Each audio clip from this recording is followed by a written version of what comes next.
신도분이 부처님 뵈러 왔는데 범이나 호랑이나 표범에게 해를 입게 된다 하면 그게 얼마나 큰 사건일까요? 그죠? 그래서 우리나라 사찰만이 하는 독특한 예불을 하기 전에 모습이 있어요. 뭐가 있을까요? 새벽 예불 할 때 동물을 쫓기도 하는 도량석을 하는 거예요. 그래서 크게 치면서 도량석은 도량을 깨우는 거죠. 그런데 한 가지의 이유는 산에 사찰이 있었기 때문에, 그래서 짐승을 쫓기 위한, 그래야 스님들도 자유롭게 다닐 수 있겠죠. 그죠? 그러려면 일주문이 멀리 있으면 안 됐겠죠. 그러면 조선시대 일주문은 가까이 있었겠죠. 그죠? 해석이 되시죠? 그리고 들어오면 이제 누각이 있는 거예요. 누각이 사물이 그러한 역할, 그래서 거기에 이제 의미도 들어가야 되겠죠. 도량을 하면서 도량을 깨워요. 도량을 깨운다는 건 부처님께 인사드릴 시간입니다 하고 준비하세요 하는 거겠죠. 스님들도 똑같이 도량석을 들으면서 깨는 거예요. 그래서 준비하시죠. 그러고 나면 이제 뭐 준비할 시간이 있으니까 도량석이 돌고 나면 종성을 해요. 종성을 하면서 모든 중생들이요, 이제 부처님께 예불하러 오세요 하고, 그리고 이제 그 사물이 시작되는 거죠. 북도 치고. 북은 가죽이 있는 동물들에게 이제 빨리 부처님 뵐 시간입니다. 그리고 그 다음에 음판도 있고, 그죠? 모고도 있고, 음판은 허공세계, 모고는 물에, 그 다음에 범종은 지옥이 아니고 온 중생에 다 퍼지는 거예요. 온 중생에. 그런데 요 세 가지 물건이 지옥이 없으니까 범종은 지옥까지 또 하니까 이게 이제 강조가 됐겠죠. 온 중생에게 범종을 땅 치죠. 우리나라 범종은 일본과 중국과 다른 범종이에요. 뭐가 있을까요? 음통. 보셨어요? 음통. 이렇게 범종이 있는데 위에 이렇게 뭐라고 해야 되나? 이 비어있는 이렇게 통이 하나가 이렇게 달려 있어요. 음통. 이게 한국 범종의 특징이에요. 통일신라 시대부터 만들어졌어요. 고려와 조선시대에 오면 중국을 모방하는데 통일신라 시대엔 우리 거를 창조적으로 만들어요. 저는 그래서 통일신라 시대 불교를 보면 와, 멋있어요. 얼마나 그렇게 창조적이면 경주 황룡사에 가면 석가모니 부처님보다 전생의 부처님이 가섭불이세요. 가섭불이 설법하신 좌대가 있어요. 황룡사에. 왜 그런 좌대가 있을까요? 정말일까요? 정말이라고 저는 믿어요. 근데 신라 사람들은 우리는 인도보다 더 뛰어나, 이런 걸 이야기하고 싶었던 거죠. 통일신라 사람들이 문화재를 볼 때 독창적인 부분이 엄청 많아요. 그때의 유물을 보면 그러니까 시야가 좀 달라요. 그리고 고려를 넘어오면 고려 시대에는 조금 이제 중국이 크다. 중국 걸 갖고 와 이 개념이 만들어지고 조선 시대 되면 완전히 중국 하려고 노력하죠, 그죠? 전 조선 별로 안 좋아해요. 범종루가 그렇게 있고 그 옆에 보면 원래 해탈문이 있는 거예요. 거기에 보면 운항루라고 써 있죠. 운항루 자루. 부처님과 의미가 있는 어떤 의미가 있고, 이렇게 이제 여기는 수미산을 뜻해요.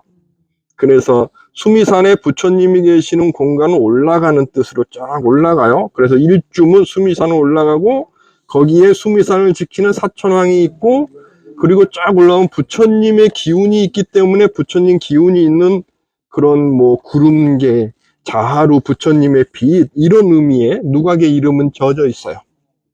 아시겠죠? 네. 자, 이제 해탈문 누각을 지나가시면 다들 해탈하시는 겁니다.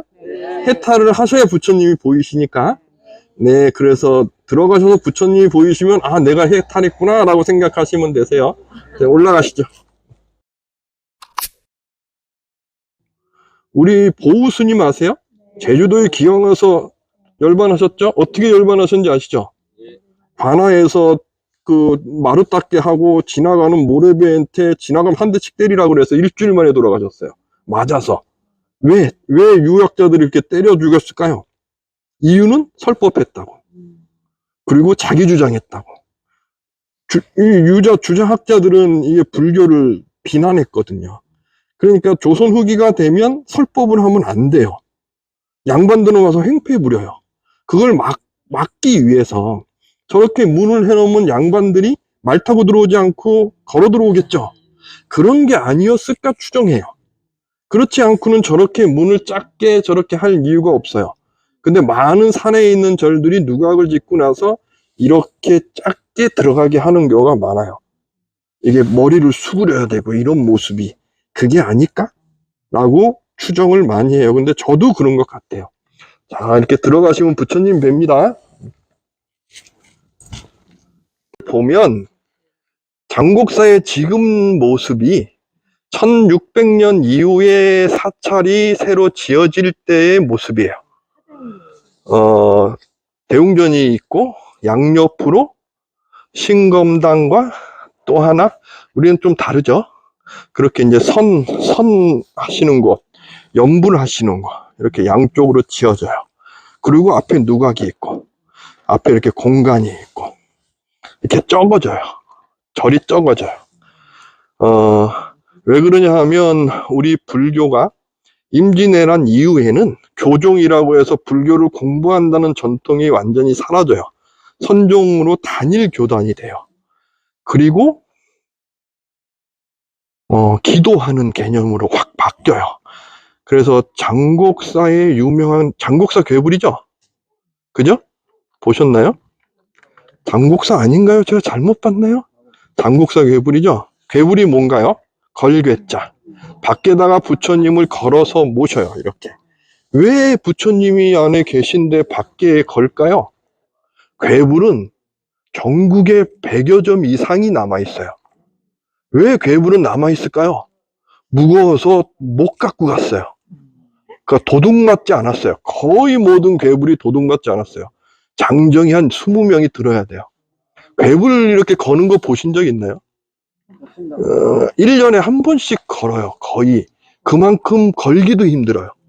근데 괴불을 그렇게 힘든데 왜 1600년대, 1630년에 가장 오래된 것이 발견된 이후로 계속 만들어지는 거예요. 그거는 괴불이 그 이전에 없었어요. 장곡사 괴불도 그러한 모습 속에서 조성된 겁니다. 그리고 장곡사 괴불도 이렇게 보시면 부처님이 많이 계셔요. 그죠? 그렇게 괴불을 걸었어요. 그러면 여기에 괴불대가 있어야 되는데 지금 안 보이죠? 없어진 거예요. 있는 거예요. 괴불대가 있어야 돼요. 여기다 거는 거예요. 괴불을 왜 걸었을까? 부처님이 계신데. 괴불이 왜 있냐 하면 우리가 임진왜란을 겪었죠. 그죠?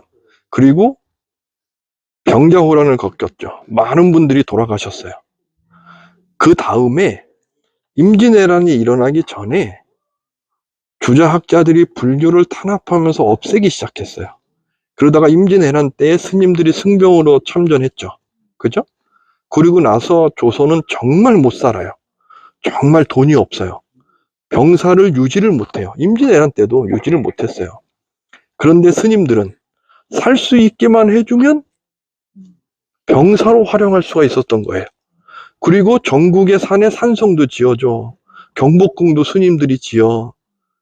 그러니까 기술 집단인 거예요. 그 스님들에게 살 수 있는 허락을 해줘요. 종교로서만 남으면. 사회를 지도할 이념이 아닌 종교로서만 남으면. 그러니까 설법 같은 건 못해요. 그러면 남은 게 뭐가 있겠어요?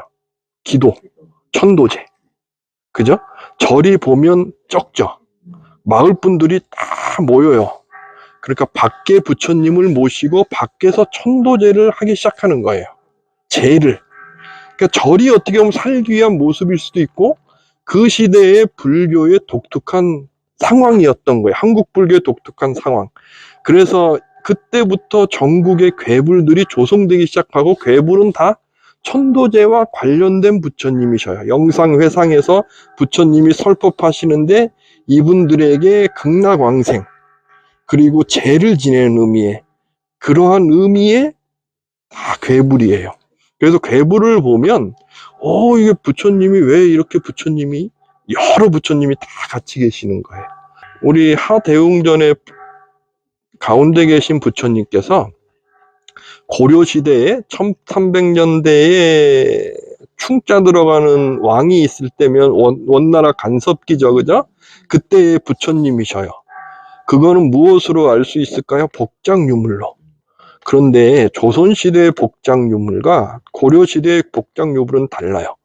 조선시대에 오면 복장이라는 건 배 밑에 비밀스러운 부처님의 어떠한 것을 넣는 거죠, 그죠? 그러니까 여기에 넣을 때 조선시대가 되면 임진왜란 이후에 되면 이것이 형식화가 되고 완성화가 되니까 부처님의 오장육부의 의미도 같이 들어가요. 이런 통도 들어가고 거기에 경전을 꽉 넣어요. 그리고 시주지를 해서 이러한 부처님과 이러한 모습의 내용들이 쫙 들어가고 시주하신 분들 이름도 다 들어가고. 근데 고려시대에는 이렇지가 않았겠죠?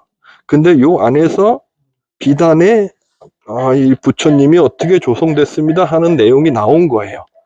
명문이 나오게 되면 문화재의 가치의 의미는 달라져요. 그래서 도굴이 정말 안 좋은 거예요. 도굴에서 나와봐야 이 역사를 모르는 거예요. 우리나라 최고의 부처님 그러면은 국립중앙박물관에 미륵부처님 계시죠? 어디서 나오셨는지를 몰라요. 그러면 역사성은 사라지는 거예요. 가치는 있으나. 근데 그 역사성까지 있었다 그러면 우리 불교의 내용이 달라지는 거예요. 어디에 어떤 부처님이 어떻게 조성됐을까? 그 부처님 중에 한 분이 고려시대의 금동불이에요. 그 국보예요. 국보의 가장 큰 이유는 고려시대의 금동불은 거의 없어요. 금동은 통일신라 시대에 왕권이 강력했을 때 금동이 비싸요.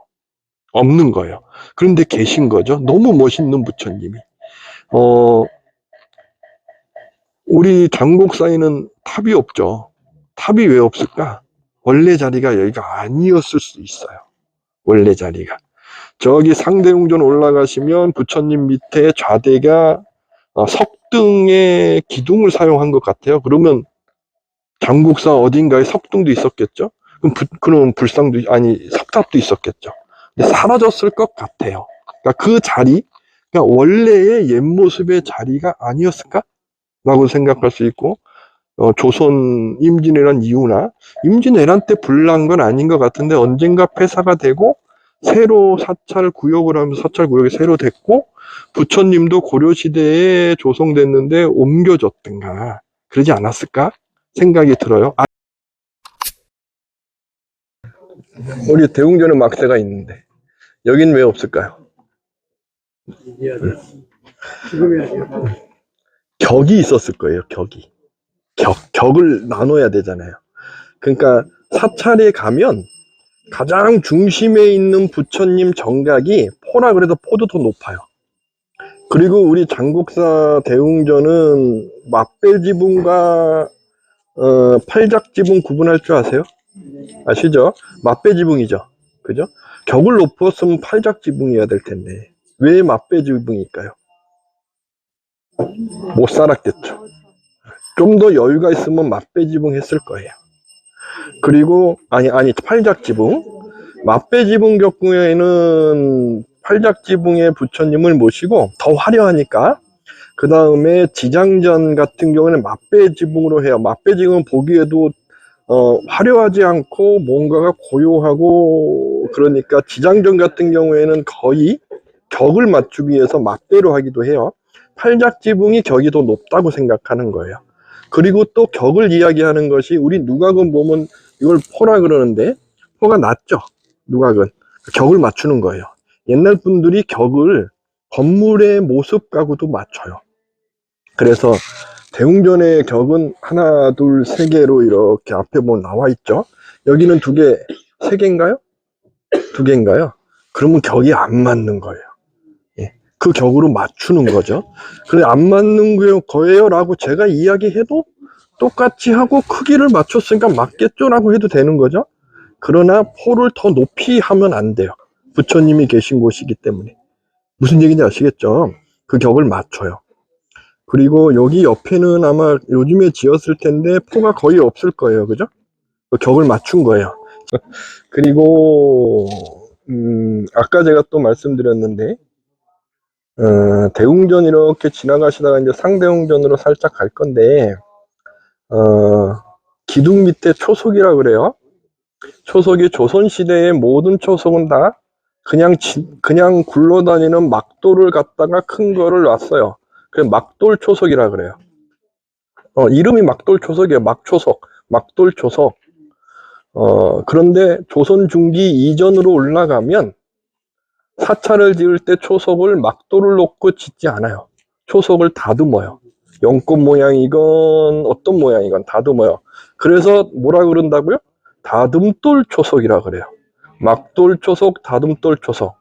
그래서 그것만 구분해서 봐도 여기에 아마 조선 중기 이전의 건물이 있었겠구나라고 추정이 가능해요. 그 차이가 커요. 제가 계속 아까 한 보살님께서 이렇게 말씀도 하셨는데, 조선 중기 임진왜란을 갖고 제가 말씀드리잖아요. 문화재도 그래요. 우리가 고소가 있잖아요. 고소도 임진왜란을 기준으로 이 전권은 가격이 배로 뛰어요. 그리고 문화재 등록이 가능해요. 임진왜란을 기점으로 많은 서적이 사라졌으니까. 임진왜란 이후에 고소가 많이, 그러니까 절을 복원하듯이 경전도 이때에 많이 이제 간행돼요. 그리고 복장으로도 많이 나오거든요. 근데 이때 이후 거는 문화재 등록이 거의 불가능해요. 많으니까.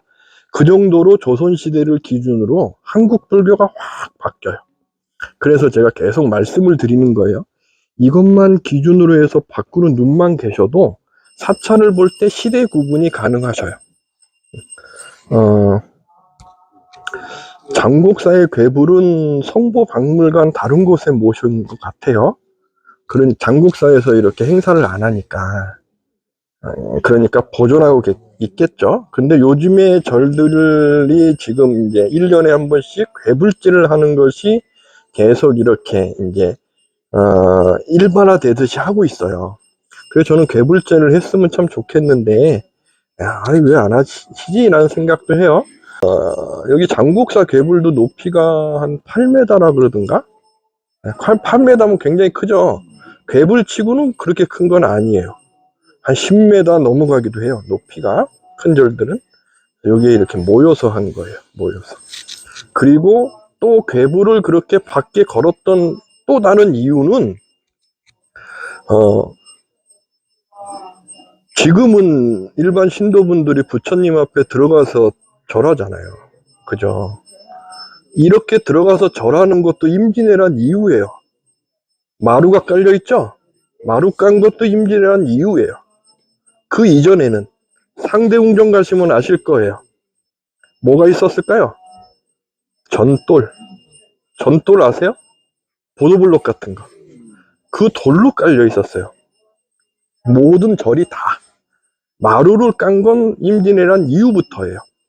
이게 양반식의 어떤 문화가 확립되는 거예요. 마루 문화는. 좌식 문화가 우리 전통이야. 고려시대, 고구려 시대에 그 고분에 있는 벽화도 보면 의자에 앉아요.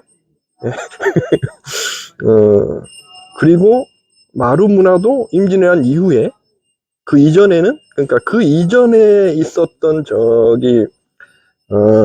영주 부속사 또 가면 그런 전돌 흔적이 있고, 화엄사 각황전도 전돌 흔적이 있고, 상대운정도 전돌이에요. 그러면 저기는 100% 통일신라 시대에, 고려 시대에 있었던 자리예요. 확실하죠? 근데 확인이 안 되고 초석도 막돌이에요. 조선시대.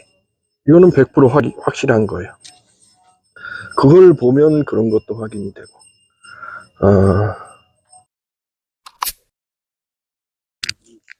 제일 수승한 계곡, 으뜸되는 게 풍수지리로의. 그래서 또 여기 자리가 제일 또 제가 합산 자리, 보통 보면은 남양을 많이 하잖아요. 정남양. 근데 여기 이렇게 풍수, 이게 산세 이렇게 해서 이제 우리가 동남양으로 한 것 같습니다. 근데 여기로 했을 때 중심으로 해서 하면은 계곡이 협소하잖아요. 그래서 맨 갔을 때 모든 우리 한국 불교의 가람 배치도를 보면은 여기 대웅전 이 중심을 보면은 앞을 가도 이 방향 맞아야 돼. 알고 있어요? 모르고 있어요? 옆으로 갔을 때는 저기 옆에 저것을 했을 방향이 다 똑같이 가야 돼. 그런데 이거를 하려고 하니까 제일 좋은 수승한 자리로 했는데 계곡이 협소하니까 그런 역할을 못할 것이다. 그래서 이제 저 밑에가 대웅전이 됐어요.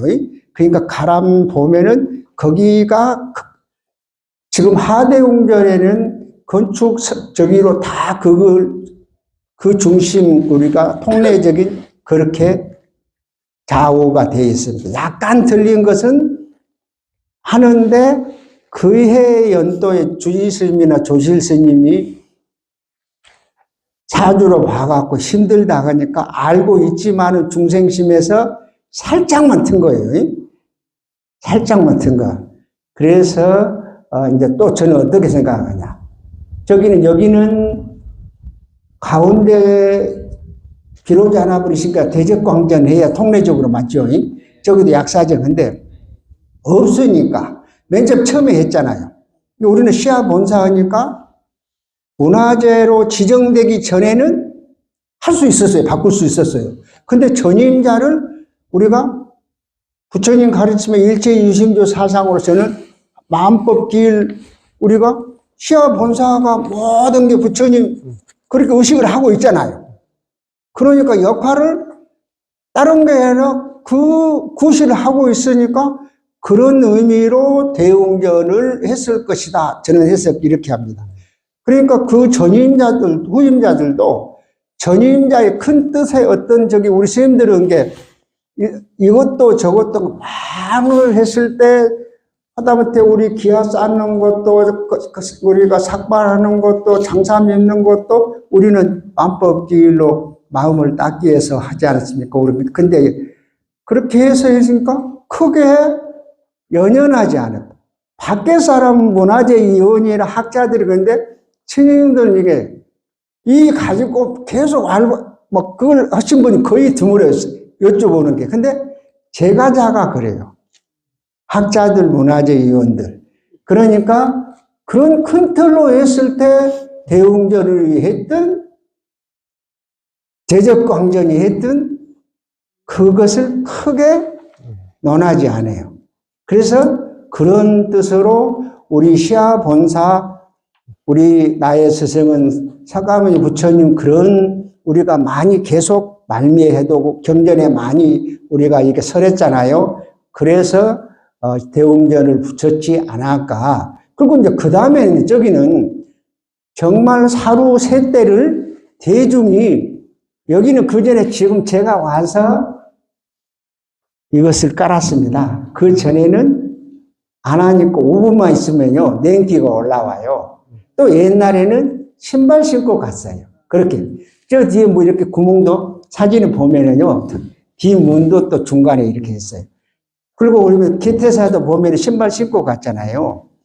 그러니까 지금 영주 부석사도 지금은 깔았잖아요. 그래서 여기도 이번 보수할 때는 우리도 여기까지는 저 앞에는 놔두고 현재 지금 매트 깔아 있는 것처럼 하기로 받아주기로 했습니다. 그러니까 결론은 우리는 그 시야 본사 서가모니 부처님 우리 가르침을 중심을 많이 설법을 더 많이 했잖아요. 그러니까 그런 의미에서 여기도 대웅전 저기도 대웅전 이러지 않았을까 저는 추측을 해봅니다. 감사합니다. 네.